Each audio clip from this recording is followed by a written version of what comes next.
about 30% light.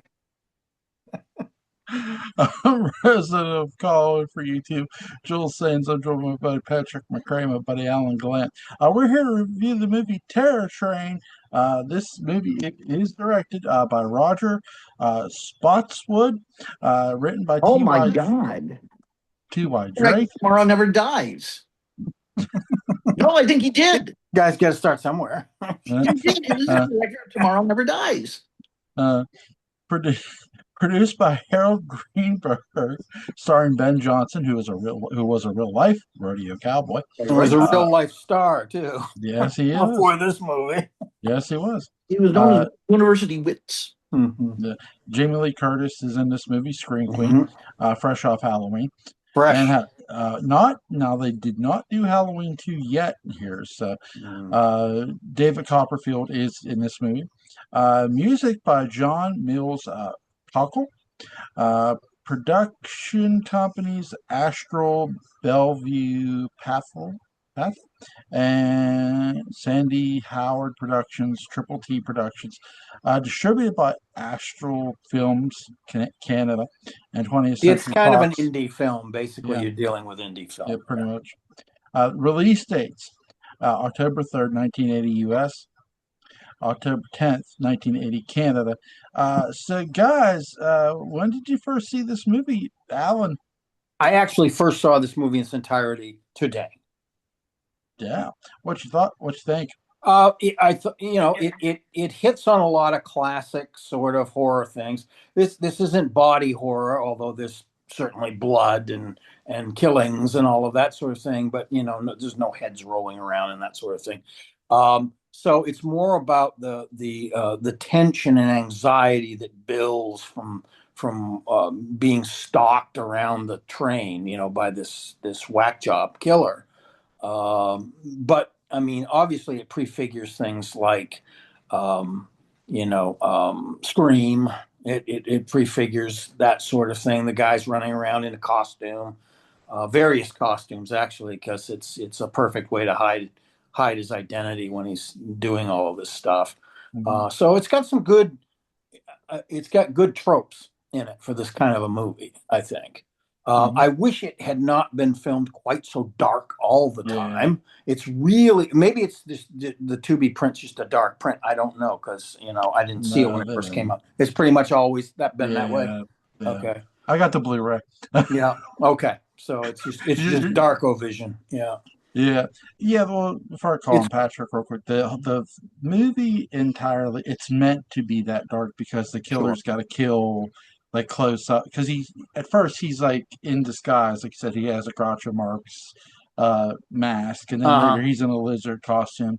But when he kills the one guy, he's in a crowd, like he's dressed as a woman, but huh. Hmm. he sneaks up on him and stabs him in the throat in the heart. It's like, whoa, how did he do that? It's like, well, it's Well, because it's real dark. I actually thought it was a woman when I first saw the Groucho costume because he has such a baby face anyway. So the Mhm. part of the face that you see, and he's small, Yep. I actually thought that could be a woman. Yep. So that was kind of cool. Yeah. Patrick, what you think, buddy? Well, I saw this movie when it came out. I saw this movie downtown, sleazy downtown Hmm. grindhouse theater in Louisville, Kentucky. I was in the fourth grade, and this is later than I didn't know it was 1980. I thought it was like 79 or 78. But wait a minute. That movie was Silent Scream. Hmm. That was the one I saw in 79. Okay. Terror Train, I think I saw in a mall or something. Okay, Silent Scream. Well, I haven't thought about that in a long time. That had Avery Schreiber in it. Oh God. Yeah, I know. I know. It's the hero. Avery, as we would expect, like in Galaxy. But we're talking about Terror Train. At the time, especially when all this stuff was kind of new, as was the world. I it was a perfectly serviceable, stabby thriller. I enjoyed it. I finally have an age where I can see these things, and I had fun. Watching it again, I did not have novelty as the ace in my hole. to Sure. help me through the viewing of it. You Well, it know, is tropey. It is tropey. There's no doubt about that. you just hear Kevin Williamson taking notes. Yeah.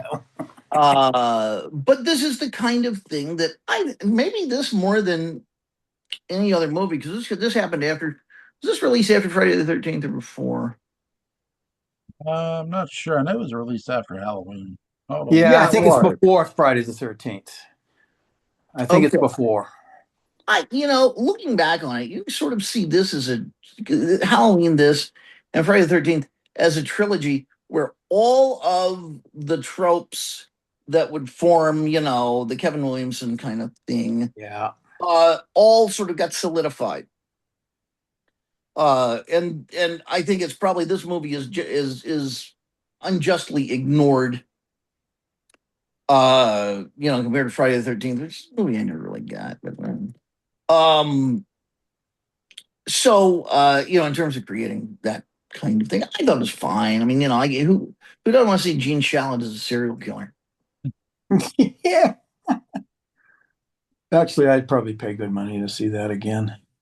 Gene Shalit as a serial killer. Yeah. Actually, I'm mistaken. This It was movie, released Friday after. the 13th, came out in the spring of '80. So it came out before. So this Yeah. so this kind of drove the butcher knife home. Halloween drove the butcher knife home, I think, because obviously you've got some of that going on in this film as well, but you've Mhm. also got Jamie Lee Curtis, so they're cashing in on the fact that she has now been labeled a scream queen. This is a few years before she becomes an actual A-list star Yeah. doing other things, including comedies and other things. By the Yeah, mid '80s, she's doing much more varied work. But at yeah, this point, she's scream queen. she did a ton of horror after Halloween. She did Prom Mhm. Night, she did Terror Train, and she even returned to horror even while she Oh yeah, was a afterwards. star. She did John Carpenter's The Fog. Uh, Yeah. and then the next slasher she does is Halloween H2O. Hmm. I mean, so Yeah, she never rejected it. She just did no, a lot of other stuff. yeah, Yeah. she did. She was very, very busy. Um, I really enjoy this movie for what it is. It is very dark. I will say that even going back and watching this on the Blu-ray, I popped that thing and I'm thinking, damn, this movie is I dark. watched it in a dark room. Yeah, I figured that was the only way I could really see what was yeah. going on. And So it's they shot very tightly. They did not want it brightly lit, so they no, I got can everything. understand that. Yeah, they had a bunch because later on in scenes you see the red lighting in the hall, like the dark Hmm. hallway. It's because really the cast of this movie is more your. It's crazy. This does not have a high body count as everybody thinks it does. No, it's what, 4 or 5 people? Yeah, it's like 4 or 5 people get killed, and the people the other people there. I'm not saying they don't have a role. They start accusing the other kid. This better not be one of your goddamn pranks. But Right. they're more there for filler in a sense. They're more there just for extras Crowd almost. scenes, baby. Yep, Yeah. yeah, And there are crowd several scenes. of them. So, Yeah, because they're and they're here for a party. Um, yeah. and David Copperfield's character has been hired by an unknown party So he's a to red herring. He's a suspect, right? Yeah. yeah. For quite a bit of the movie, he's kind of a suspect. So, His assistant is the killer. Well, he was the young man that they had pranked in college, who went in a mental institution. Who Jamie Lee Curtis's character confesses to going to go see. mhm. Who tried to go see him, and they told her no because he had killed somebody while he was Mhm. in there. Uh, but still, it's really a crazy movie because it's a hoot. Like, what's really going on here? Is this dude loose? Is he like out here? Yeah. Um, and it's really a fun movie. I love that they shot this. Ben Johnson's a lot of fun in this movie because he discovers the body first. Like you He's wouldn't think. just going around crapping his pants in the second half of the movie, but he's trying to figure out what's going on. Mhm. And I thank him for probably putting in his contract that he is not to be killed in this movie, because it's highly rewarding to see him survive and hit the guy with a shovel. That's pretty cool. Yeah, but Ben Johnson's really fun in this movie because when he sees the first body, it's in the bathroom, and there's like all the blood. He goes, "Oh my God!" So he goes to the one guy. He goes, "Hey, there's a body. Don't tell anybody yet," because he wanted to. So they check it, and the blood's all cleaned up. The guy gets up. Well, it's not the guy who got killed, but a But guy they gets think up, it is. They think it's but the they same think it guy. is, and Yeah. he acts like he's drunk. Hmm. Which it's like, oh my God, it's like these. It's when they find the second body that they realize, okay, shit's hit the fan. Yeah, it's Um, when they find the something big is woman's going on. It's not a prank anymore. I mean, he no, actually checks the pulse on the woman when they find her. So yeah, he doesn't check the pulse on the first guy. That's no. a slip up that people kind of make. He touches the back of the head and sees the blood. Yeah. So he doesn't check a pulse. This time, in the second body, he checks the pulse, Yeah. which is like really really interesting. And him and Jamie Lee Curtis's scenes together are really good. Uh, I've I always think she probably knew Ben Johnson from her father and mother. yeah Because he was from that previous generation of Hollywood, so she probably knew him yeah. anyway. So He was also in a mutual friend of ours' favorite western, The Wild Bunch. yeah, Well, yeah, that's his big movie. yeah, that's one. That's yeah. Yeah. Uh, so shout out Butch. Shout out to Butch Rosenbaum. You bet. You bet. What's some of you guys' favorite scenes in this movie, Patrick? Oh boy, anything with that Gene Shalit mask is just going to make my heart flutter. The Gene Shalit man. Anything with Ben Johnson, I think is Yeah. an outstanding moment. It's nice to see. I was disoriented to see him without the mustache. I With don't a they couldn't craggly beard, afford yeah. or what, but they needed to have a donation on the set to try and help him out. So I like those scenes. Yeah. I suspect he was the highest paid talent. Oh Yeah. yeah. Well, Copperfield is here to sort of more just show off his talents so he can get an opening gig in Vegas. Yeah, I mean, and be the red herring, at yeah, least one of the red Yep. herring movies. yeah, yeah. Alan, what's some of your favorite scenes? A really well, the stuff where it seems like he's unkillable towards the end, which is Yeah. my favorite slasher trope, because it's like you're always looking around the corner, always, even after the guy's apparently flung out of the damn train. And then you see his hand come up, like this. So he's like, that's it, that's it. They're not trying to violate that.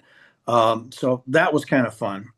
Jamie Lee Curtis was a scream queen for a good reason. She was very good at sort of surviving the inevitable death of everybody else that was either drunk or having sex, because that's another trope of slasher films. Teenagers who are misbehaving and having unprotected sex and extramarital sex and intramarital sex and all sorts of kind of sex, they must die.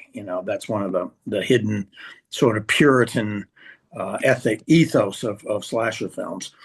So there's a lot of that going on, but she's kind of not in that category, not in this movie anyway. So of course she's going to survive. All of that stuff leading up to that point. The getting on the train was kind of an interesting thing too, because that's where they set up all of these sorts of these people who have grudges, these people that have been picked on by some of the other people in the group and so on, so that you've got a number of suspects that could be doing this. Yeah, it's not just at the beginning of this. It's not just narrowed down to one person. No. They're planting the seeds of doubt for Yeah. the audience, and I do like when the one guy gets killed. You don't realize he's been stabbed right away on the platform Yeah. until they pull away from him. And Ben Johnson, I like how he's looking down and he doesn't see anybody because the killers already moved the body and thrown it on the track. Mhm. Um, really clever filmmaking with this. They did a really good job. I don't mind the dark lighting. I do feel sometimes some of it is for to like the long establishing shots because they show like empty train carts when they move everybody to one side. It's like, okay, I get what you're doing here. Um, I Well, they're knew setting that. up a creepy environment for people to pass through too, Yeah, empty train cars. So yeah. See. The first time I watched this, I knew David Copperfield's body was in the trunk. I'm thinking his body's in the trunk, yeah. and they don't find it. Jamie Lee Curtis's character finds it, and it's like because they think the killers fell off the train, and then So they stopped looking. Yeah. yeah, he hung on. It's like, no, he's coming back. Uh, Hmm. but yeah, he gets hit with a shovel. But Ben Johnson's character. So yeah, Ben Johnson opens up a can of whoop ass on him. Good job. Yep. Good Uh, job. but my some of my favorite sequences are just the character interaction because I like the hatred between Jamie Lee Curtis's character and her boyfriend's best friend because that builds the tension in this movie. Actually, she's like, I did not want to come to one of your fucking parties. She goes, you know what? You can't leave. We're on a train, Right. and like that there is like you're that dude. It's like that dude. You're waiting for him to get it. But Seriously, he's a total a-hole. he is. He's the one that's picking on a lot of the sort of geeky characters and so on. And he also has a violent streak in him. So you Mhm. think maybe he's the guy at one point. Mhm. So Yeah, yeah. he draws himself as a suspect really easily. I do like how Copperfield shows him up and like pulls out the card that he wrote his name on. Like Yeah. he pulls out the knife and like boom, and I'm like, yeah, bitch, Yeah. yeah. Yeah. Yeah. Little comeuppance there. Oh my gosh. Let me see. I don't have any more questions. Is there anything you guys want to add about the movie? Environmentally, I thought the train is a great idea. It's always fun Yeah, because it's in enclosure. It's like, Murder on the Orient Express kind of thing. Everybody's stuck on this train and there's no escape kind of thing. So Is there a reason that they don't, stop the train and call the cops? well, by the time they realize there's a second body there, remember this is pre-cell phone. Uh, there was no actual they didn't have a radio on board. They radio. mentioned that at the beginning of the film. Yeah, And And apparently the route there's except on the terminus on either end, there's no friggin' towns. yeah, Because they do stop at one point and it's in the middle of nowhere. yeah. And Ben Johnson's like, "You will freeze to death up here. It's Yeah, snowy." like it's in Uh, yeah. Uh, Scale 1 to 10. What you guys give the movie? of its type, I give it an 8. There you go. yeah, I think that's a safe and diplomatic way to put it. Mm-hmm. Yeah, yeah. I give this an 8.5. It's really fun. It's fun to see the characters because like they Tubi remade this and it wasn't bad. So, but the original still holds up pretty well for me because the opening is really one of the most twisted openings I've seen in a horror movie, where you see somebody get pranked and they get hurt and they get Mm-hmm. mental problems, and it's like, okay, do these people all deserve the karma? No, not all of them, but one does, uh, Yeah, for seriously. sure. Uh, is there a movie you guys want to cover tomorrow? That's a good question. Um, I saw something the other day that I thought you guys would like. I'm trying to think of what it was.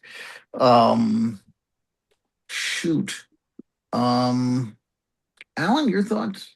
My thoughts, my brain's empty right now, to be honest with you. I've had a long week and it's like I can't think. Um, Something that we can talk about. Something has a good yeah. mixture of stuff. Um, shoot. I what? Hang on. Um, Jewel, I got one that's way out of left field. So, how do you feel about subtitles? I don't mind. Yeah, I don't care. It's fine. There's probably the best movie about movies because we watch a lot of crap lately. I mean, some of it's been very classy crap in its own weird way, but I mean, let's face it. We've been kind of watching drive-in type stuff. Yeah, even some of it. Yeah, high budget drive-in type stuff. yeah. And there's a movie that is not that, but is nevertheless wildly entertaining in its own way. And it's a movie called Cinema Paradiso. Oh yeah, it's a great movie. And it got the and as a guy, well, no, Joel, you grew up in the big city, didn't you? Yeah. Big city guy. But you've lived in a small town for a long time. Mm-hmm. As someone who has, that small town experience, Mm-hmm. I think it's something that you'll appreciate. Mm-hmm. It's a great movie. It's a really, really, really it's easy to watch. It's a great movie in that it is it's got it's very warm, it's very funny, it's very episodic. Now I will say this, there is a longer version. There's the version that was released in 89, and then there's a longer version that came out about 20 years later. Don't watch the longer version. Right. To watch the original cinematic version. Yeah. There's stuff that got cut for a reason. Yeah. What's the name of the movie again? Cinema Paradiso. Cinema Paradiso. Okay. Paradiso. Yeah. Right. And we'll find it anywhere. Okay. Yeah. All right. We'll do that tomorrow, 10:30, good guys? Yeah. Yep. Yeah, and it's an easy, Alan, I think, especially if your brain is fried, that's a nice movie to just sort of cruise back in with. Oh yeah, I've watched it before. I know all about it, and it's been a while since I've watched it, so it'll be a pleasure to watch it again. Excellent. And I've got a video that I will give you to look at right before it. I think you'll like it. Okay. Cool. Link to Patrick McCray's Dark Shadows Day book Unbound is going to be in the description box. Link to Alan Gallant's YouTube channel, Colin's Port After Dark, is going to be in the description box. You guys have a safe night and take care. Thank you, Joel. You're welcome.